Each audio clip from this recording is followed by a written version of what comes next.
So if you've ever wondered to yourself, how can I do something called a non-verbal induction? If you haven't heard of this before, the statement basically says what it is.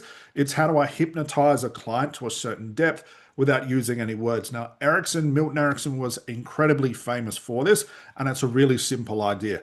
A lot of people that think it was you can use hand gestures. You might have a client look at their hand to do a trance that way. And while this is okay, it's very, very obvious to the client that you've started to do something. I always like to do stuff that's hidden.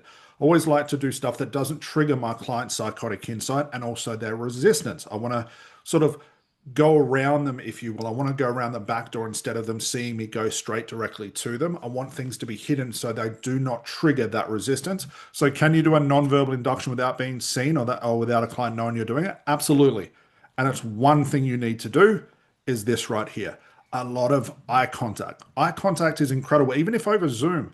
When I used to work with my clients over Zoom and I had the camera on, the very rare cases where they did want the camera on, I'd still be looking at them through Zoom. If I'm seeing them face to face, I'm going to have a hell of a lot of eye contact. I'm not going to put a mean face, not going to give it with a mean face. I'm going to put a smile on my face. I'm going to look friendly, but I'm going to spend a lot of time looking at their eyes. This nonverbal induction creates what is called pressure, and this pressure starts to build up inside of your client.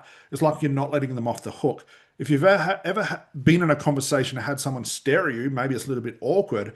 It feels a little bit strange because they're using a lot of eye contact in the wrong context. That's uncomfortable, but it's still the same feeling. So the negative version of that, you want the opposite, which would be a positive. It's still the same feeling your clients can get. So if I'm too busy looking at a script or trying to think of the next best technique and I'm looking around, I'm losing that nonverbal induction. So whether you're doing something more traditional, don't be staring at the script. You want to be looking at your client. If you're doing more ACH, which is advanced conversation hypnosis, you definitely want to be using eye contact. This keeps the pressure on them. It keeps them on the hook. And the longer you stare at them and they stare back, it's like a mirrored effect. They'll actually start to go into trance that way. Now, does that help? Absolutely. If you find, however, your clients keep looking away, they're looking left or right, and they're trying to break that eye contact, you might want to ease off on it just a little bit and slowly build up to it. But I have no problem whatsoever to, once I've got my client's attention, is to keep my eye contact on them. I want to use that pressure as something non-verbal. So not only am I doing something like the hypnotic interview where I'm finding the unconscious payoff, I'm using eye contact as a secondary method to get them to the place where they can find this information, and that information being this place that we call trance. Now, I won't dig any more deeper into that because we can get quite in the weeds with that. But ideally, guys, use a lot of eye contact. At a very basic level, it shows your clients that you're interested, which is a big, big help. It also shows your clients that you're paying attention. Think about it like this. If your client comes to see you, you might be the second or third or fourth or fifth therapist they've gone and seen. So what if all of those other therapists are too busy trying to be creative, too busy trying to do the language patterns, too busy trying to show off their hypnotic skill, and they're too busy trying to tell their clients what to do?